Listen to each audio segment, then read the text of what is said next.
Welcome to Kicking It Local, the podcast all about the football community in South Australia. I'm your host, Johnny Kecko, and today we're doing it differently once again. It's time for the women's reflection for the halfway mark for 2023, and I'm kicking it comfortably, all thanks to Macron Sports Hub Adelaide, providing clubs and sports podcasters with their teamwear needs. Macron Store, adelaide.com.au, and today I am joined by NPL TV commentator for the WNPL, Paul Marcuccitti. Thank you for joining me.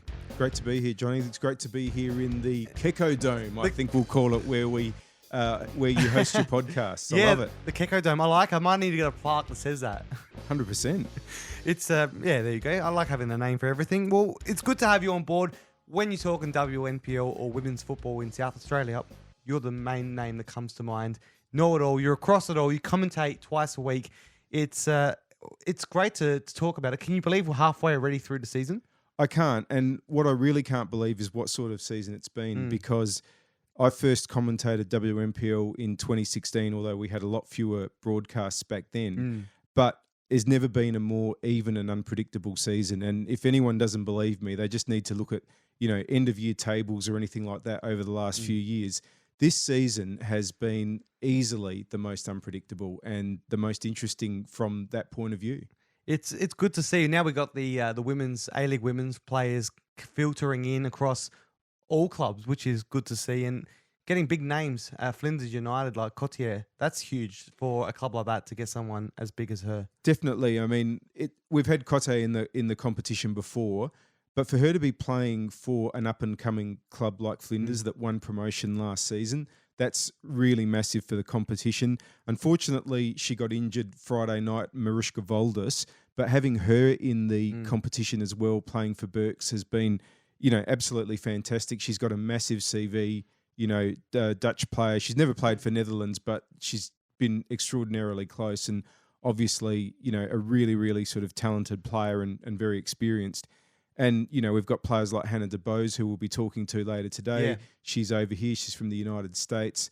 You look at the wonderful Japanese contingent we have, of course, the Sasaki sisters. And now joining Mina Nishitani at Salisbury Inter, we've got Haruna Sugihara, another fantastic and very technically gifted player. So it really is fascinating across the board, having that real blend of international players with A-League W experience, as well as the ones that are sort of pushing through, which of course includes that the NTC side, which is there to be a team that develops players, has had a magnificent season so far. Yeah. Well, it's been exciting so far. And what has been your favourite moment so far in the first opening 9 rounds? I don't know that I've got an actual favourite moment, but I think the tone was set in round 1. If I go back to round 1, the very first game I commentated in round 1 was a match between Adelaide Uni and West Adelaide.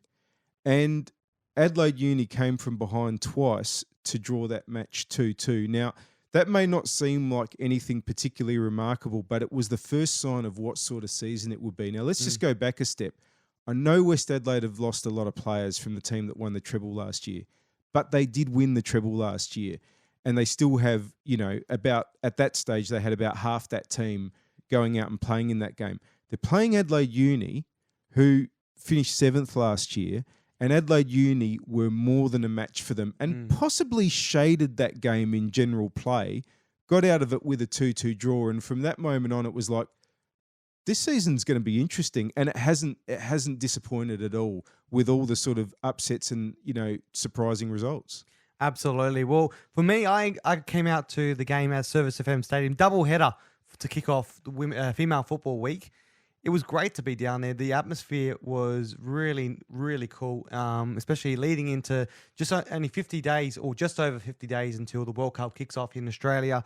The vibe down there was awesome, and it's good to see young girls getting photos with Adrian Stenter and a couple of the LA United girls that were down there for the night as well at the LA United stand. So it's good to see that kind of environment happening at the moment as well. Yeah, definitely. And given the conditions Friday night, I was impressed with how many, young players and how many people turned up to be a part of that, because it was a very, very wet and wild sort of night It on was. Friday Well, night. you were commentating, so how did you find that? Yes, well, I was on the outer side in the scaffold, and yet, believe me, towards the end of the night, that was a lot of my papers getting wet and things like that. But, Well, that's all part of the fun. Yep, and you were there with Cotier and also with Adrian Stenter, Adelaide United's women's coach as well. So Great to have insights from both of those people. I mean, Adrian, one of the great things about Adrian is that he's really heavily invested across the women's game here in SA. He knows what's going on in so many places at club level. He's watching throughout the WNPL season. Years ago, the Adelaide United W League, as it then was, now the A-League W coaching gig, was almost a bit of a sort of part-time casual summer job. Yep. And there were one or two people that came in from interstate, did that job, and really they were just here to do a short-term contract for 2 or 3 months and not really there to worry about what was going on through the year and, how that would inform how they'd assemble the next year's squad. But that's what you've got now. And that means that anyone playing in the WNPL, we're going to be talking to Chrissy Panagaris later today. Yeah. She got into the Adelaide United team mainly on the back of having such a terrific season last year with Comets. Yep. And that's because the Adelaide United people are watching, 12 months a year. They're watching throughout the WNPL season. And obviously as well, they're keeping their eye on the players coming through the NTC who often train with them during the summer. Absolutely. And obviously the assistant coach in Michele La Stella is also the head coach of NTC. So he coaches against some of these players as well. So it's good to have that input around the league as well. Yeah, it's a great setup, and it really maximises our chances of, getting the best players out of SA into the Adelaide United team. Well, we talked about you commentating on the weekend, and we also talked about Chrissy Panagaris is coming up later. We got heaps to talk about. We got 5 guests in this episode, which is going to be a lot of fun. Victoria Mansueto from West Torrens Birkalla, Hannah DeBose from Metro United, Nicole Calder from Salisbury Inter, Chrissy Panagaris, as we mentioned, from Adelaide Comets. But first, we're going to chat with Anastasia Willougby from Flinders United. Let's get into that chat. We're joined on the line by Flinders United's Anastasia Willougby. Thank you for joining us, Anastasia. Thank you for having me. It's the first season for your club in the WNPL. You're halfway through your first season in it. You just signed Cotier as well. How have you found the opening 9 rounds? I think as a whole team, we are just immensely proud of how far we've come. And I think for the most part, we've definitely been able to compete against all the other teams in the NPL since we've just come up from State League. Every single week we've been giving it our all, and I think we've had 1 win so far, a couple of draws, a couple of losses. We're definitely fighting for our spot to stay in the competition, and we're just all really excited for the second half of the season, especially now that we've got Cote on board. Anastasia, I want to ask you, and I apologise in advance if some of our questions just chop and change as far as, timelines go and stuff like that. But the joint entity that brought Cumberland and Flinders Flames together to form Flinders United, were you aware of the process going on, or did that all start when you were still an NTC player? So I was with Flinders last season as well, and I think there was obviously a lot of work in the background after Flinders had been at the top of the table in the State League for a while, and we hadn't had those junior teams to move up into the NPL. But there was a lot of work that went on in the background to get the merging of Flinders Flames and Cumberland United. So I think that was starting to happen early last year. I'm not exactly sure when it happened, but yeah, I was at the club for that year, and then it was towards the end of last year where we started to find out that, yes, we did now have junior teams and we were going to become Flinders United. And I think we were just all really, really stoked about that since Flinders had, I think prior to me joining the club, they'd finished on the top of the table before, but that was during COVID times and all the complications back then. So there weren't any teams getting promoted or relegated at the time. So it was really, really a good thing to happen for both Cumberland United and Flinders Flames to get those junior teams in and be able to come up into the NPL. Well, it works straight away. I mean, as you mentioned, you got promoted last year as Flinders United. But can you tell us a bit about last season in the State League? You only lost one game all season, so it seemed to be close to perfect. Yeah, yeah. It was almost perfect. I mean, we'd had a couple of new girls in the team that year, myself included, and I think what worked in our favour is we all just clicked straight away, given the community sense around the club and the culture of the team, and between all the state league team and all the div teams, it really felt like everyone wanted to be at training, everyone wanted to be there for the game, supporting each other, playing on the field. So I think the community sense of the club really, really helped us win that season and stay on top. And we had one unlucky win, which was, I think it was up at South Adelaide's ground, so it was an away game, and the rest of the season we just put our heads down and said we're not going to lose again, and won the rest of our games, and here we are now in NPL. Well, as you mentioned, you are in the NPL this year, and it's great to see the club going the way they are with signing someone like Cotier. What's the vibe been around? I know you're sitting at the bottom of the ladder at this stage, but there's still 9 games to go. Having Cotier there at the club now, what's it been like to include someone of her caliber? Oh, it's only been a couple of weeks since she's joined us, but it's been absolutely amazing. The first time that all of us girls found out she was coming over, every single one of our faces just lit up. I think we were just almost overwhelmed. That's how I'd explain it, because we knew we had been trying our hardest during the games, but by bringing in someone with her quality and her experience and her talent, I think it's very much motivated all of us girls to try our hardest. And Cote's been excellent. She's been absolutely amazing so far. She's just brought energy and excitement into the girls, whether it's training or in the games, and it's really, really great for some of the more experienced players on our team to even have another mentor on the pitch with us. It's almost like having a coach on the pitch with her experience. So it's been really, really good, and we're very excited to spend the rest of the season with her. But that leads me into another point, because you talk about that experience, and you're a fairly young captain and you're leading a team without a huge amount of WNPL experience, but you seem personally to carry that really comfortably. Is that a fair assessment? You relish having that responsibility? It's been really, really great having the group of girls that we have at Flinders, because I feel like I do have responsibilities as a captain, but I feel weight lifted off my shoulders with the group of girls that we have. There no problems at all. Joel's an amazing coach. It's so easy to be a captain of a team of everyone who just gets along so well, wants to be there for the right reasons. So it really, really helps me personally, and I'm really, really honoured and glad that I can be a captain to such a great bunch of girls and a really, really amazing club. Oh, that's terrific. And I was going to mention Joel. He's got quite a remarkable footballing CV.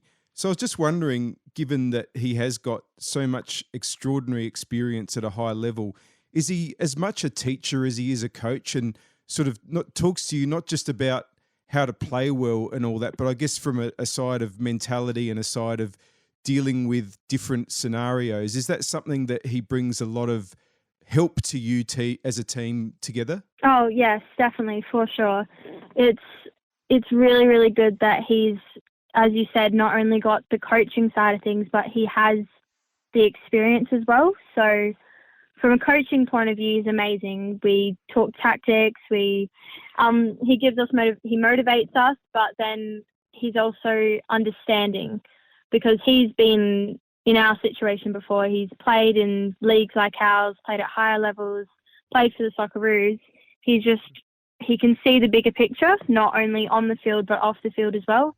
He helps guide us, and he even technically, if someone doesn't know how to make the right pass, he'll explain it to us. He'll show us which is another really helpful thing. So, yeah, it's really, really amazing to have someone like Joel at Flinders because he just brings such a sense of, I don't even know, amazement to all the girls. Just a couple more from me. You've ticked all the boxes in the first few weeks, first goals, then first points, first win. And, nothing light about that. Poor old Modbury Vista went all year last year without a win despite playing some good football. So you can't take these things for granted. Can you tell us a bit about the win over Berks, though? Was it a really special moment for the club?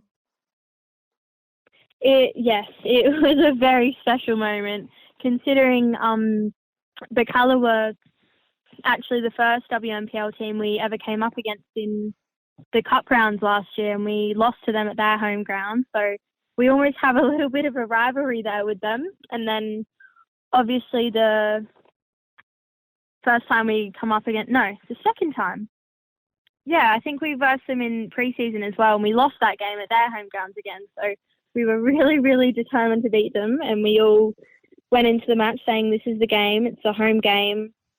First game at home against Birkalla, we are going to win this game, and every single girl on the pitch that day gave 120% effort, and we wouldn't have been able to do it without all the girls on the sideline, all the supporters as well. But it really was a special win, and I think we only scored the winning goal. Claudie Hewitt scored the winning goal in about the 85th minute or something like that. So everyone was on the edge of their seats, and it really was a special win. Well, you got another big second half to come, Anastasia. You need to get some more points, more than what you did in the first half, obviously. How confident are you that the experience you've had in the first time rounds is going to help you in that second half? I'm very, very confident. I think because we hadn't experienced much play from other NPL teams yet, we've almost used the first half of the season to catch our footing and get ready. And now we've played all the teams once. We are definitely ready for the second half of the season. And even now that we've got Cote, but even before we had Cote, I think we were more than confident that we can get off the bottom of the table and start getting some more points on the board and definitely fight for our spot in the NPL. Well, you got a big one to kick off the second half alongside the current top of the ladder, Adelaide Comets. So hopefully you can try and at least get a point out of that, or even a win if you can. That'll be a fantastic way to start off the second half. But thanks for joining us, Anastasia. It's great to see the club doing some good things in local football this year, and hopefully it's not short-lived in the WNPL. Thank you. Thanks very much. That was Anastasia Willougby from Flinders United. On the line, we got Chrissy Panagaris from top of the table, currently Adelaide Comets. Chrissy, thank you for joining us. Thank you for having me once again. It's good to chat with you, Chrissy. Your team obviously won in the battle of the top two on the weekend on Friday night for Female Football Week to kick that off. What a great way to kick it off, and that is to cement your place in the top spot by 3 points. How are you guys feeling after heading into the second half of the season with the top spot clearly yours? We're all feeling pretty happy at the moment. It was a great, I reckon, 90 minutes that we've had probably all season. It was probably one of our best.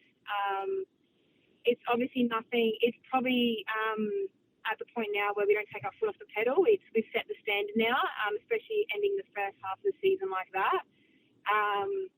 I feel like we have a lot more to do now with the second half because we have a lot more teams coming for us now. So, yeah, it's a lot more pressure on us now to try and keep that top spot. But I think after the performance we had on Friday, we've set the standard. And, yeah, it was unbelievable. Such a great win. And, yeah, I couldn't fault any of the girls. Everyone did their job. But, yeah, it was awesome. It was such a good win, especially with Female Week. Hey, Chrissy, I want to go back a step and ask you a bit about last year. That was your first year at Comets, and I thought it was the best year you've played, not just scoring, but your hold-up play, making goals for other players as well. Now, I know you'd had some injuries in previous years, but what do you put last year down to? Were you given more responsibility to lead the attack and to influence things around you? Yeah, good question. I feel like as a player, being up front, you got to have the players around you know how you play as well. And I think with the people I had around me were quality players. I had Yuka, I had Nano, I had Georgie. So there was a lot of the time it was a lot of Georgie playing those balls for me. So, yeah, I would say majority of my goals were pretty much from majority of team effort and me just finishing it off. But I would say we just took it down to basics. Like our strengths are playing in behind defence, playing 1-2 combination play. And I think that's what showed last year is how good we were in the final third. Same with our wingers as well. First-time balls like beyond the defence, and they were just whipping them in straight away. And there was bodies in the box. And I think that's our strength is that whole final third and then our midfield as well, which is really good. I want to ask you about a couple of young players. Now, obviously, you've strengthened again this year with some big signings, Emily Hazelwood, Carl Khan. I mean, they're fantastic players. I'm a big fan of Emily. I think she's an absolute ripper, the way she just turns and has this single-minded attack to focus on goal. But one player I really want to ask you about is Sophia Kizionis. She looks such a confident and composed player, but I understand she's only just turned 16. What can you tell us about her? Yeah, Sophia is one of many that has a very bright future ahead of her. She the last couple of weeks has done such an amazing job, and she's actually been out of position. So she's actually more of a player that plays up front, number 9, or on the wing, and she's been put as a right back. Yeah, she was fullback the other night. So she's been playing that role for the last couple of weeks, and she's been up there with probably one of the best players in the last couple of games that she's played. She's played that role so well. But, being only 16, obviously she's still got a long way ahead of her. But the fact that we've given her the chance and the opportunity to start and play in different positions and playing the way she does, she definitely has a bright future ahead of her. So I'm very proud of her. She's like a little mini-me to me. So to see her do this little, take on this opportunity as a right back, that's such great leadership. So, I'm very proud of her, and the whole team's proud of her as well. Fantastic. Now, obviously, you just had a good win over the team that's currently second. All right, in fairness to them, they were without a couple of players who'd been with the Matildas during the week. But the only other team that's given you like a tough game, you lost to Salisbury Inter and they're third. So going into the second half of the season, do you think those two teams are the best of the rest, NTC and Salisbury Inter, or do you think somebody else might emerge from the pack perhaps? I would say, look, to be honest, the season's very... I don't know, it's very hit and miss at the moment in terms of what you're going to get with each team each week. And as you've seen by the results, going by Cup round, Adelaide City had bet West Adelaide, and now the week after, West Adelaide have bet Adelaide City. So you can't really judge what's going to happen each week, and this is why we can't come in complacent, especially sitting at top of the table. We're taking every team as if we're fighting for first spot. And I think with Adelaide City getting Dylan and Izzy back, that's obviously going to be a lot different and going to be a lot more tough and a lot more pressure as well. And then with obviously West Adelaide getting Emily Hodgson back and Olivia Bramley back, that again bumps up their team to be obviously up there to get a win. So, I feel like this half of the season is going to be very interesting, and it'll be kind of like playing a grand final every week. Well, it'll be exciting to watch as well. And you talk about some of the A-League women players that are coming back into squads now as well.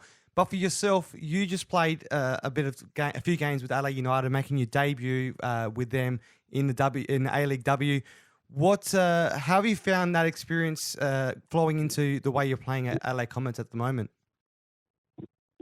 Yeah, it's been very good. It's set the standard for me and given me a bit of an eye-opener as to what I would expect if obviously I do want to pursue that opportunity again. And I think it's good as well because I can see now the comparison between NPL and Adelaide United. And it goes to show obviously there is some little things that I do need to work on, and especially those little 1%ers, just thinking that one step ahead, being not taking too many touches on the ball, but it's been a very good experience and a real big eye-opener for me to obviously pursue the opportunity. So, yeah, I definitely enjoyed my time there. Can you just take us through the moment you stepped on to the pitch as a substitute in that first game and started playing, and, you know, those first few minutes, just, you know, running around in that shirt and playing against the players, you know, the caliber of players you're playing. Was the pace and the standard something that just really hit you immediately compared to, you know, we love the WNPL and it's a great comp, but obviously A-League W is the ultimate competition at domestic level here in Australia. So can you just take us through that? Yeah, I feel like I think I came on maybe 80th minute or 75th minute mark, and I feel like though that went for about 30 seconds. I feel like I experienced so many emotions that I've never experienced before. But yeah, just the adrenaline, the nerves, just how quick the ball was playing. I couldn't even think. And I think with just so much happening at once, especially with obviously what happened in the last week of getting the opportunity, getting the call up, and then having to train and change obviously a bit of my lifestyle as well. It was a lot of emotions mixed into one. So, but to be honest, I must say it was all worth it. And it made it a lot easier. The girls were so welcoming in the team, despite obviously how the season ended. I don't think the results really reflected on how the girls are. I think the girls were awesome. And you could tell there was always hope and faith in these girls that, you know, despite what had happened in the season, just enjoy and have fun and keep a smile on your face. And like Sten said, which I really liked what he said during before one of the games, is to win the day. So if you win the day, you win the game. And what he was trying to say there is just win those little 1%ers. So, you know, putting your hand up for a throw-in, winning those little things. And I think that actually meant a lot to me because, yeah, that's very relevant. It's win the day and you'll win the game. Beautiful. That's great advice here from Adrian Stenter. Hopefully we can see you back in that LA United squad next season, and I'm sure Paul and I will try and get a jersey with your name on the back of it if that does happen, and we'll be part of the cheer squad. Nah, I love that. Appreciate it. Now, fingers crossed. We hope so. We hope to see you there. But for now, let's focus on the second half of the season. Good luck with you and LA Comets to try and take out the rest of the season in that top spot, and look forward to seeing what you guys can produce in the second half. And all the best, Chrissy. Thank you so much. Thanks for having me again. No worries. That was Chrissy Panagaris from LA Comets. Now we're going to cross over to someone from Metro United who's only been in the league a very short period, but it's good to talk to people from all around the world, and we're joined by Hannah DeBose. Thank you for joining us. Yes, thank you so much for having me on. We've got a lot of interesting people in our WNPL, which is one of the greatest things about watching the local league, and there's a lot of people from all around the world. And for yourself, you've played in the University of Central Florida. Is that your home of where you originate? It is about an hour away from home, so it's not too far. How was the experience over there in playing university football? It was so great. I really liked playing over there. We got to travel a lot and see a lot of the country. The competition was really good in our conference, so it was just a great time. Had the best friends too, so it was great. Now, most recently, before you came out to Australia, you were playing in Lithuania. Now, I've been to Lithuania, and it was a while ago. They're not really that into our game. Their main sporting love is basketball, not soccer or football. So I'm just wondering, how was it that you ended up playing for a club in Lithuania? So what happened, I originally signed for a team in Sweden. And the day before I left, I was getting tested for COVID and wasn't sick, didn't have any symptoms, and tested positive. And so what happened was they had to cancel my contract because the transfer window was ending.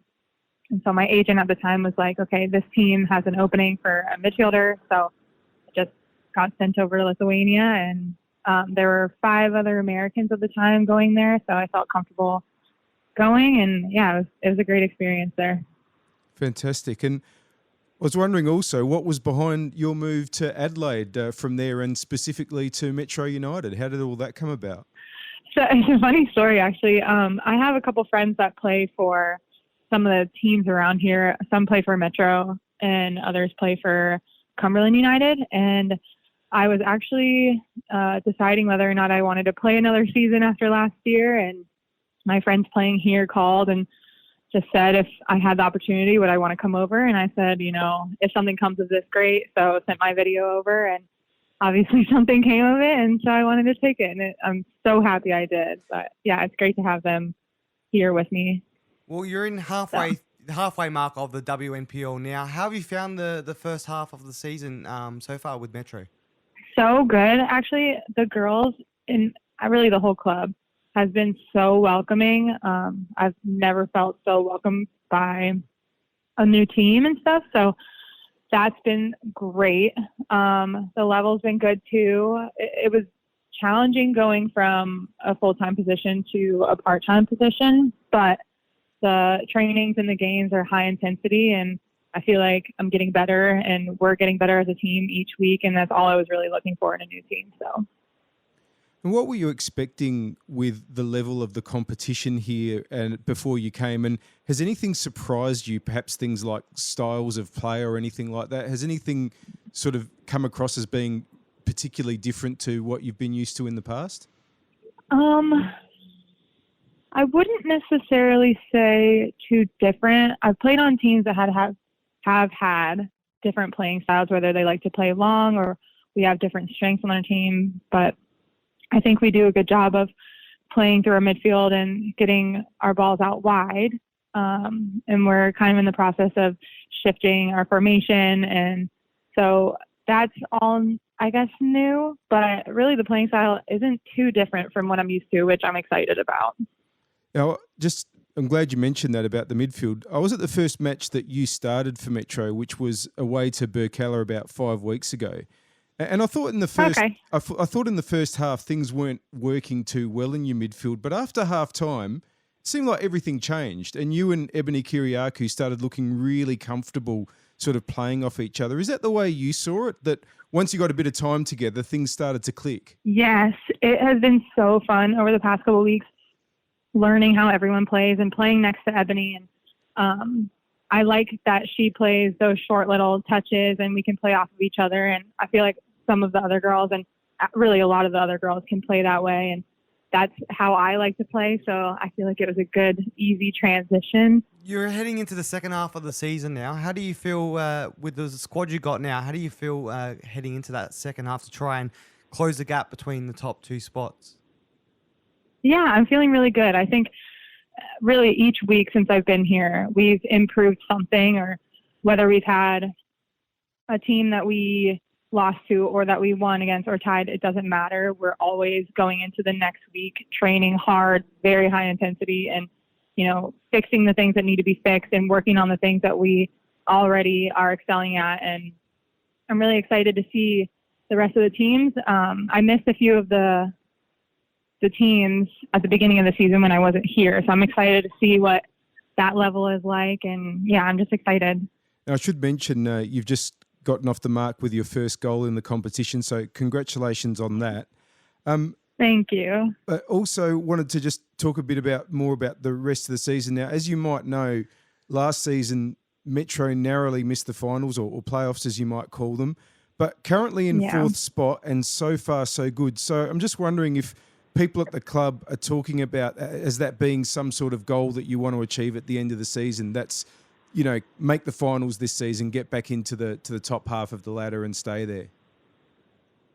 Yes, of course. I think if you ask anyone in the league, everyone's going to want to make it to finals. And I think that the way that we're progressing through the season, we'll definitely be able to be strong contenders and continue to work hard for that. And yeah, it's definitely a goal of ours to make it to finals this year and obviously win everything. So, well, good luck with the rest of the season, Hannah. We appreciate you taking the time to chat to us about in the halfway mark of the season. So we look forward to seeing how you guys can go. And your first test, Salisbury Inter, on the weekend. So all the best, and we'll speak to you soon. Thank you so much. Thank you again for having me on. Our pleasure. That was Hannah DeBose from Metro United. I'm now joined on the line by West Torrens Birkalla's Victoria Mansueto. Victoria, thank you for joining us. It's a pleasure to have you on board. Yeah, thank you for having me. It's your first season at the club. Your dad was coach last season, but he's still involved in the club, but not as a head coach. How have you found your transition into the club? Yeah, no, it's been a good transition. I was looking to start something new. I was at Metro for the past 2 years. And obviously I was just looking to try something new, see what else was out there for me. We're doing good. It's been a good start. I know we can always improve, but I'm glad to be at a new club, and I'm hoping to help them achieve titles this year. So You must have known it'd be a challenge with Berks, as they only just stayed up last year. So is part of your motivation for being there to take up that challenge and to try to play a role in making the team more competitive? Yeah, definitely. Yeah. At the start of the year, obviously, I had a few offers at a few clubs and I was tossing up with a few things. But I did pick Berks because, they did end at the bottom of the ladder last season. So I thought to myself, why not try and make a difference for them and just help them out and see what I can bring. Even though I'd say there's definitely been improvement at Berks this year, there's also been a bit of up and down. So some huge wins over teams like West and NTC, but also losses between those, such as the one to Flinders. Is there anything you can put that down to that it does seem from the outside a little bit hot and cold? Yeah. Look, I don't know. I don't really have an answer, and I wish I did. I do leave those games up. The games that we've lost thinking we should have definitely won, especially when we win against teams like NTC and West Adelaide. It doesn't make sense to me. I know that we are going to continue to keep on trying to get those wins because we do need them. I know that when we do play higher teams and just perform at a different level, I know that comes down to mentality, but I know that we need to start putting that into games when we're versing, different teams as well. Now, I want to take you through that win over West. I'm sure you're happy to talk about the wins and not so much the losses. But when I've seen definitely. you guys, you don't play like an ultra-attacking game. You're a touch cautious. Don't throw everything forward when you're attacking as a rule. But you were tearing West apart. And they had their A-League W players back. Can you take us through that game and just how that evolved? Yeah, look, I feel like I don't even remember it, but it wasn't that long ago. Like I said before, when we just verse teams that are higher on the ladder or have been in the past, we just do perform at a different level. I think we did have a game plan in mind, and we achieved it. So we got what we wanted out of it as well. And we really needed that win to keep on going forward. But obviously, other games we haven't got the win, but hopefully we can take that win with West Adelaide and keep on pushing forward. Well, talking about West Adelaide, Rachel Quickly, she is competing with you for that golden boot. She's on 8 goals from the opening 9. You've got 7. How confident are you in the final 9 to not only keep your club out of that relegation zone, but also to get that golden boot for yourself? Yeah, I'm surprised that I am up there. I was lucky to get 4 goals against Fulham, so it definitely got me up there. I think about all the goals that I've missed. I feel I'd be up there with flying colours, but you know what? It's all right. I guess Rachel is a big contender for the golden boot, and I'm hoping I can just keep on scoring every game to just stay up there and obviously stay ahead. Yeah, and obviously you come from out wide a little bit more. She's more of a sort of, I guess, a classic number 9 who's more expected to get the goals. So, it's a different, if it's slightly different role that you guys were playing. I did the commentary for your game Friday night. It looked like it was a tough one. I think Inters are they're a form side, but I thought your first half was pretty good and you went really close to going ahead. Do you still take some positives out of that? Yeah, definitely. I do take positives out of it. And like you said, the first half, I honestly think we outplayed them in the first half. Obviously, we didn't put away chances when we needed to, and that's what lets us down. We don't put away our chances. But yeah, I think the first half we did play really well. We were missing a few of our key players, and obviously one of our W League players got injured and had to come off.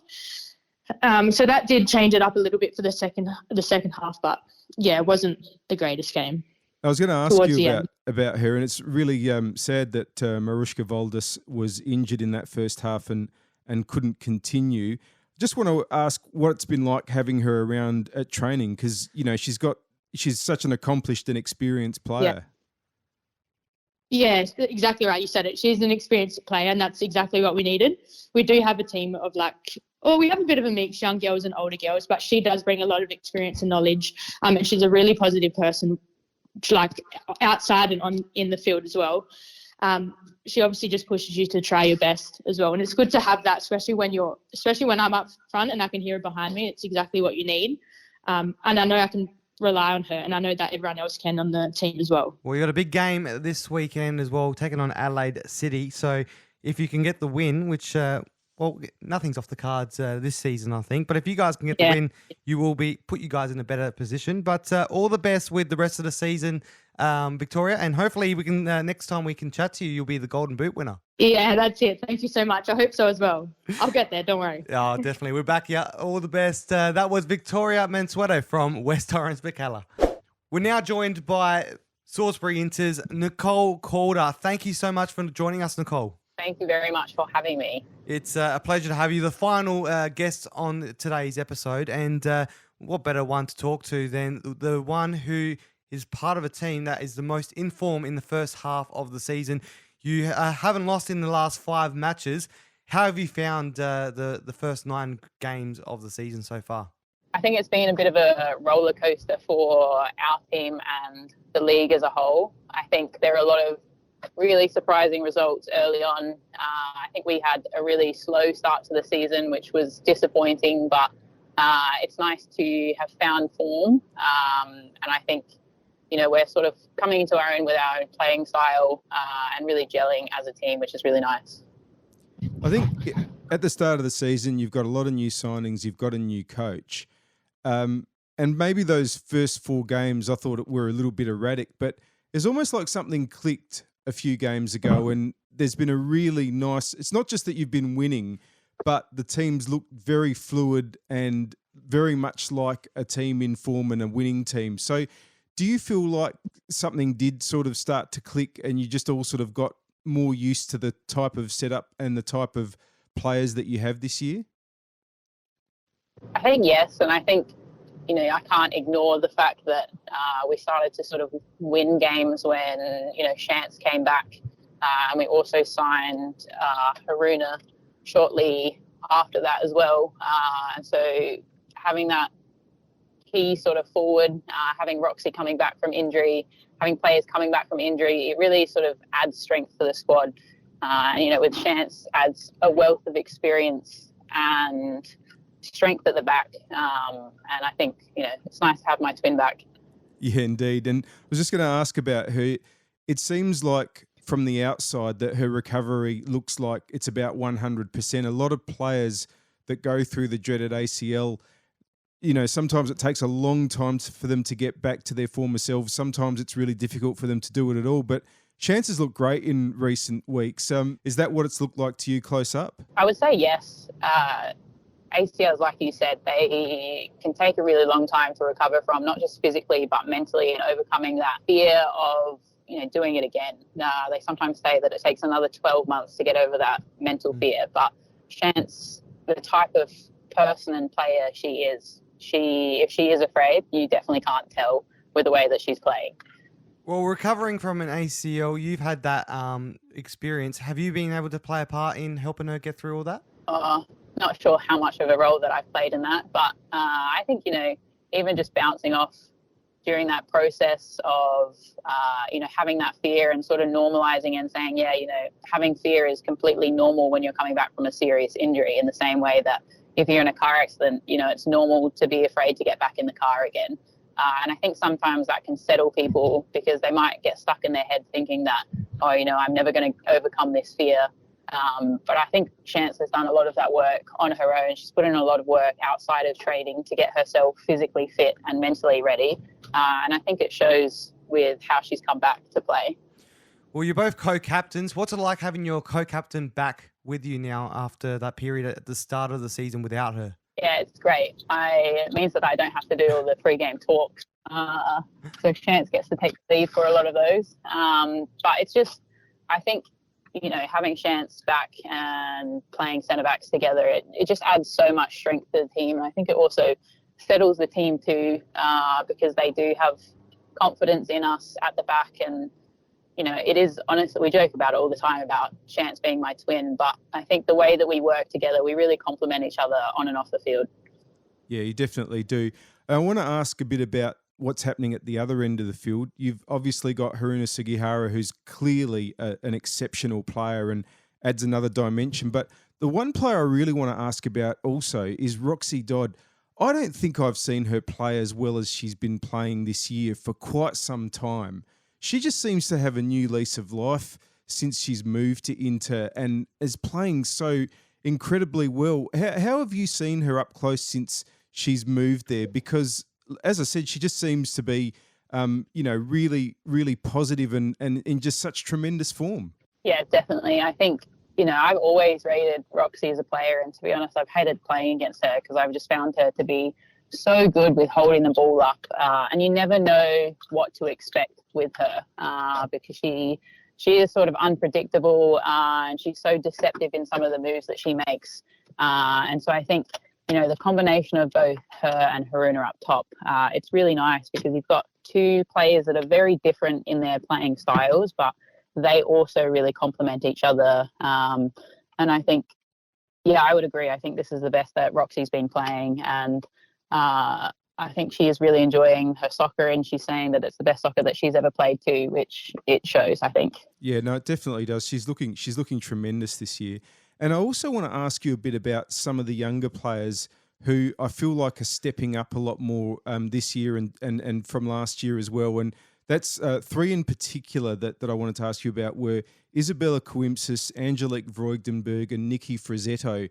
I feel like they've sort of emerged from being more fringe players to really being central to what you're doing. Yeah, definitely. And I think so much of that comes down to, getting an opportunity to play WNPL and getting consistent opportunity and sort of having consistent minutes under your belt can do a lot for your confidence. And I think, I've been saying this for a couple of years now that Nikki has been one of our most important players over the years because she's always been there ready to step up when the team has needed her. And it's really nice for her to be getting those consistent minutes. And same with Bella. Bella last year did really, really well. And I think she's done really well this year. I remember her, I think in 2021 when she stepped up and played and sort of held, I think it was Chelsea Dorber off for pretty much the entirety of the game. And that was when we sort of got a glimpse into what Bella could do. And is also one of those players that you can put her on the field and that she's going to do the job well. She gets stuck in, she puts in some really good tackles, and her distribution is getting a lot better too. Well, I got to say, and last one from me, Nicole, I don't want to put the moz on you guys, but I just feel like Salisbury Inter are just rolling so nicely at the moment. And even though there's a big gap to the top, I feel like you could be the wild card in the finals. And, you're a team with some really, really experienced players that, are used to have won things in the past, but you've also got this group coming through. So are you guys confident? Are you guys feeling that real positivity right now? I definitely think we're positive. I don't know about the other girls, but I try not to look further than probably the game that we're playing that week because, you lose a game, you lose points, and all of a sudden that goal or that dream is taken away from you. And I think sometimes when you get consumed with playing finals football that you lose track of the journey. And I definitely do think that there is a great vibe on the team, and that happens when you're winning and you're getting results. It's a lot harder to have that vibe when you're not getting results when you potentially should be. But we are definitely excited for the second half of the season and, aiming for potentially top two, definitely finals, and hopefully we can be a wild card in the same way that, Tony did it with Metro. I think it was in 2020 when he took Metro to win everything. And so anything can happen on any day. Well, as you did mention, Tony Scalzi, he's the coach this season. How have you found the transition under him from Simon Catanzaro last year? Well, I think with every coach, there's going to be an adjustment period in regards to, different expectations, different coaching philosophies. But I think it's exciting to learn from a different coach and to adapt to the playing style that they want you to play. And so it's been really nice having Tony and his assistants because I think, they're all about sort of instilling the girls with confidence to play the ball. And that shows with, I think, the playing style that we've been playing in games. But I've been enjoying things a lot with Tony and the assistants and excited for the second half of the season. Well, we look forward to seeing how you guys go. Your first test is Metro United to try and an inch closer to that top 2 spot. We all wish you all the best in the second half, Nicole, and look forward to seeing how you and Salisbury Inter go. Thank you very much. I hope the second half of the season is just as exciting as the first. We sure do. And all the best. That was Nicole Calder from Salisbury Inter. That was a great chat with Nicole Calder. Paul, it's great to have a chat with them. They're in really good form at the moment. So I'm looking forward to seeing what they can produce. Yeah, they're definitely playing really well right now. Like we said, they're the most informed side in the last 5 weeks. They've won their last 5 league and cup matches. Nobody else has done that, not even Comets. So they're rolling nicely into. Looking forward to seeing what they do. What have you made so far from the chats we had? I enjoyed chatting to all 5 of them. Chrissy Panagaris, what a great character to have in the league as well. She is. I mean, she's a great character. She is, very engaging person, always interesting to chat to. And she's right on the top of her game at the moment, Chrissy. Yeah. She looked so good last year when she first arrived at Comets. We talked a bit about that with her and how she's probably taken on more of a role herself in the team. But, in saying that, she's an unselfish player. She does hunt the goals, but she's always creating for others as well. Yeah. And, it got her on the radar and she ended up at Adelaide United during the summer. Yeah, and Anastasia Willougby as well. What a great young leader. I love the positivity that comes out of Flinders, and she showed that today, I thought. They really are embracing everything about this WNPL journey as a club, as a group, and I really hope the best for them. It's a reality that somebody has to get relegated. It could be them, and I don't wish it on any club, obviously, but it has to be someone. But I really hope that the rest of this season is positive for them, whatever the result is in the final outcome, because I think they've brought a lot of energy to the league and they've certainly been competitive. I think the only issue with Flinders is that sometimes they just undo their good work with, some errors. Yep. And if they can just cut that out, they might, I think, get some better results. And Hannah DeBose, what did you make of the chat with her? What fascinating story. Yeah. She ended up in Lithuania playing That's she's from her one. native America.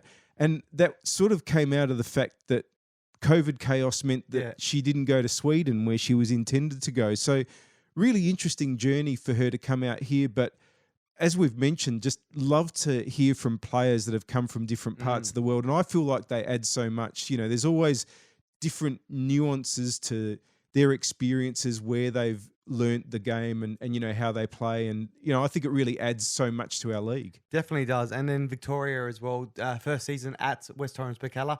It's good to see. Seems like she's enjoying her time down there. Yeah, and she's playing really well. And I think she's brought a lot to the team. Goal scoring was a problem for them last season. Yeah. I don't think there's any doubt about that. And the club really needed somebody who could really help, sort of turn those promising attacks into goals. And, Victoria's really helped with that this season. And obviously they're already doing a lot better than they did last year. Now, it's tough. They're second bottom right now, but it's pretty tight in that bottom part of the table. But I think they've got a good chance of pushing forward. Well, she's only one goal away from getting equal top with Rachel Quigley, and they're taking them on this weekend. So her defence have got a big job on their hands to stop Rachel from scoring. They've and got to getting help her her to out. score. Yep, that's it. Big job there. But what are you looking forward to for the final half of the season, and a bit of a wrap on each team as well from you? Well, I think if we just go through the teams quickly, maybe we'll just go through them from top to bottom at the moment. Comets are looking good at the moment. They've just had the one loss. They've recruited so heavily, and I think that recruitment has paid dividends. The addition of Carl Khan to that team has been fantastic for their midfield. The addition of Emily Hazelwood is a massive weapon up forward. And so they look a more complete side. And last season they weren't bad. So, they're just sort of topping that up. So they've just beaten NTC and confirmed top spot. NTC is second. I think it's really worth mentioning that NTC were missing some really important players in that game because they'd been in Canberra with the junior Matildas. So NTC are a good side. They've played some really good football and they play a very sort of high risk but attractive, and when it works, and it has worked a lot this season, high reward type of game. Yep. So, NTC are going really well. Third on the table at the moment's Inter, and I was a bit cheeky when I spoke to Nicole in suggesting that they could be, a bit of a wild card in the finals, but honestly, I really think they could. They're the only team to beat Comets. they got players in their team that just know how to get a job done, sometimes even when, your back's against the wall. That's something these guys do really, really well. And I wouldn't want to be a club coming up against Inter in the finals. So I think they're rolling along nicely. Metro are fourth at the moment. That's probably better than a lot of people would have expected before the season because they've had a massive, massive turnover. But some good results. They look pretty consistent. It's going to be hard for them to hang on because I think some of the teams below them have picked up a lot of players with A-League W players coming back. But, they've started really well. And if they can do the second half of the season as well as the first, I think Metro's in good shape. Then you got Fulham. Now, Fulham has been a real surprise this year in that they've won 4 games. Now, last season, they finished so badly. Like, it was extraordinary how bad those last 4 weeks were. They didn't score a goal. They lost every game. They conceded, I don't have it in front of me, but they conceded a lot of goals and nearly got relegated. And, if Modbury Vista had just got one more point in those last weeks, Fulham would have gone down. They lost 2 players in the off-season that are really important to them, Natasha Vella and Joe Trimboli. And I thought they'll be lucky to get a win this season. Yep.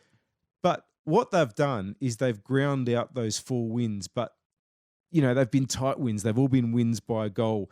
Because when they've been beaten, they've often been beaten quite comfortably. So I think it's going to be a tough second half for the season for them. But with those 12 points in the bank, we're talking about a team that's actually currently in a final spot, so we shouldn't put them. We shouldn't knock them at all.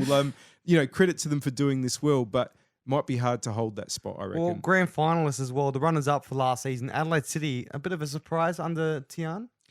I don't think so because they really had a shell of a team in the first few rounds. They lost so many players.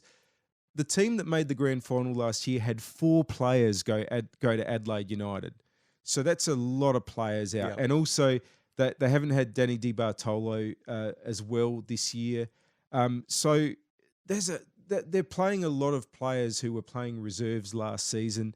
So, it was always going to be tough for them, I think. I'm not surprised that they had a difficult run early on. They were really struggling to score goals. Yep. Their defence has always been pretty good. Throughout this period, their defence has had players in it, really good players. Sophie Leszczynski, Alice Macaulay, Bianca Gray, Michaela Vidmar. It's a good back 4, but they were struggling up the other end. Izzy Hodgson and Dylan Holmes back in the side, massive difference, and you can already see that. Absolutely. And I'm assuming this one's a surprise. You did mention it earlier, is West Adelaide. I thought they would, even though they'd lost a lot of players. Not bottom 4, though. I didn't think they would start the season quite as slowly as they have. But, there's been some matches in which I feel like I was surprised that they didn't do a little better with even the players they've got, because it's not like they haven't recruited. They've picked up some good players. Leah Notto was outstanding for Modbury Vista and last year, and she's joined their midfield. Shani Tansel, she's a treble winner with Salisbury Inter. She joined the team as well. But it does look like now that they've got back, Emily Hodgson, Mallory Mullen, and Lara Kirkby as well joining them. Saw that she scored a goal against Adelaide City on the weekend. So maybe the next half of the season will be a bit better for West. And then the final bottom 3 as well is Adelaide University as well. Tony Sacker's side. How's that been for you? Their start. They just got a win over Flinders, and we'll talk about Flinders in a minute. I think it wasn't a particularly convincing win, and they went into that after a big run of losses. And I've been a bit concerned about Uni in these last few weeks because I feel like they're really a little bit blunt in attack. Yeah. And that's despite having some good attacking players. Tanae Morris is a very good player. Alana Fitzsimmons is a very good player. But I just don't feel like they've been as creative as, not those players specifically. The team hasn't been as creative as they would have hoped in the last few weeks. Now, there's some rumours going around that they're going to get some big signings in these next few weeks. Yes. And I think they need them because I think they've struggled a bit in the last few weeks. Now, West Torrens Birkalla finished second to bottom last season. Didn't do too well. How do you think they've gone so far? I think they've been a lot better. They have 9 points and they are second bottom, but let's not forget that they're only 1 point behind 3 other teams. So, they're in a bit of a bunch there as well. they're definitely a little bit up and down. We talked about this with Vic Mansueto when she was on. Some amazing wins over West, win over NTC at a time where NTC had a 100% record, but they've lost to Flinders. Other matches, they've looked good in parts. I saw both their match against Metro where they were good in the first half, faded and lost in the second half. And the same thing happened the other night against Inter. They were excellent in the first half. And Vic was right. They were probably the better side, but they went behind late in the half, and in the second half, Inter ran over them.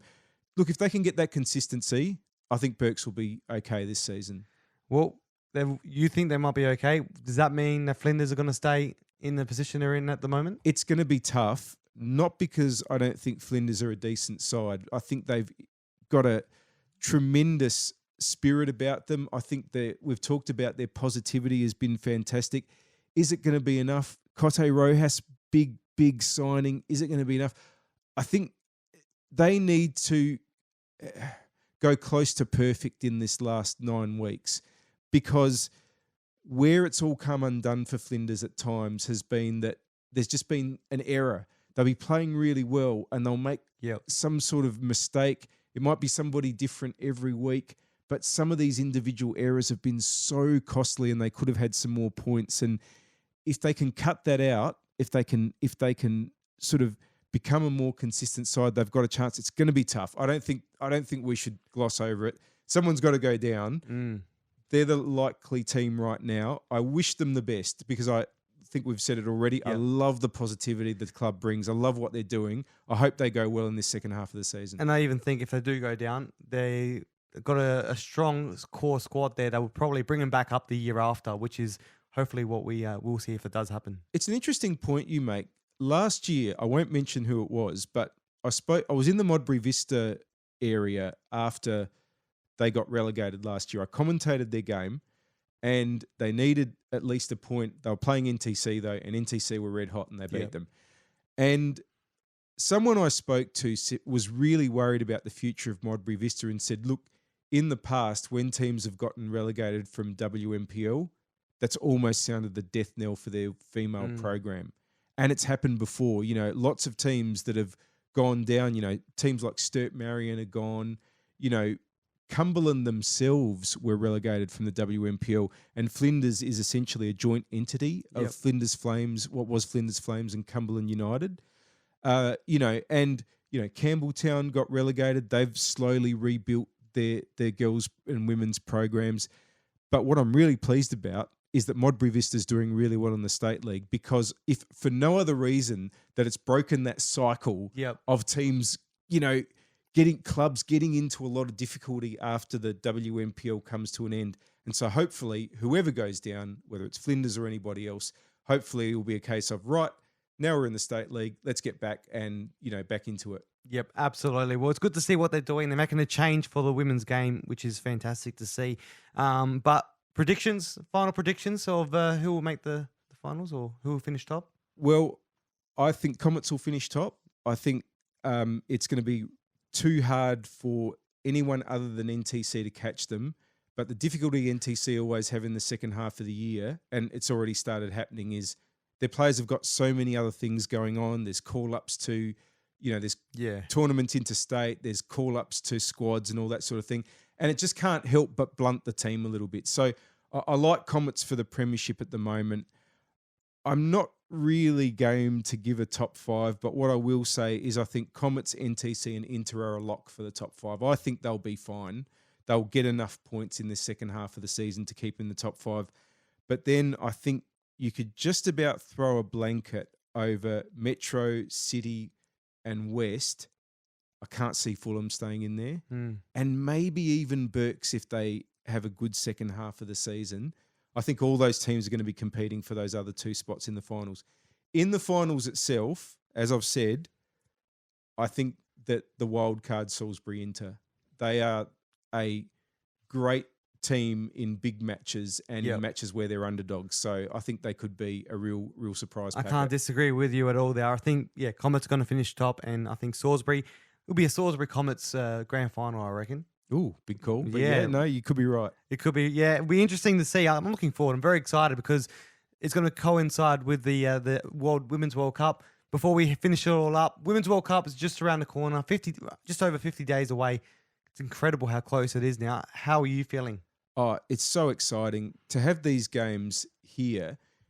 I don't think people, even some people in the game, I don't think they realise how big this is going to be until it actually comes here and hits us. It's going to be such a massive event. For weeks and weeks, it's going to be dominating so much coverage in so many areas that we're not used to seeing our game in. And to have some of these matches in Adelaide is going to be amazing. You'll see people from all over the world here. Be amazing vibe. Really, really fantastic. So looking forward to it, and I hope it really gives the game a real kick along. I hope there's one thing I hope about the Women's World Cup is that when it's all over and, the lights are switched off and the cameras are gone and all that we don't all just go back to normal, whatever normal is, and we use it to give us a kick along for the game. I hope so too, and I really do hope that the women's game gets a massive kick out of it, like you said, and more support to those clubs and those players as well, which is going to be good. Looking forward to that, and not long to go, in almost 60 days into our first game here in Adelaide, which will be cool. How exciting! Yeah, I can't wait. I'm very, very excited, mate. Well, how good? Just before we go, how good is England versus China going to be at Highmarsh huge. Stadium? Unbelievable. They'll all be good, but that's going to be something else. Yeah, and I'm looking forward to the atmosphere at the Brazilian game as well. Yes. Could you imagine the Brazilians going crazy down here? Fantastic. And and then also getting to go and watch the teams that are training here, like China and Panama as well. So, mate, I'm excited. Be great. I can talk all day. We could do another hour about the Women's World Cup, but thank you for joining me, Paul. It's a pleasure having you on as my co-host for today, and it's I'm looking forward to seeing what the rest of the season holds for the WNPL. No, thanks for having me. It's been great, and I love this competition. I'd love to chat about it anytime. Well, that's the end of our reflection of the WNPL, the half-season reflection. There's still another half-season to go. Make sure you head out to WNPL and watch a few games, and also NPL TV, where you can hear Paul commentating every week as well. Some of the best games, some of the best goals as well, all commentated by him. So make sure you get some women's football in you, and have a great week. And that is all on Kicking It Local. That was the WNPL mid-season reflection with myself and Paul Marcuccitti.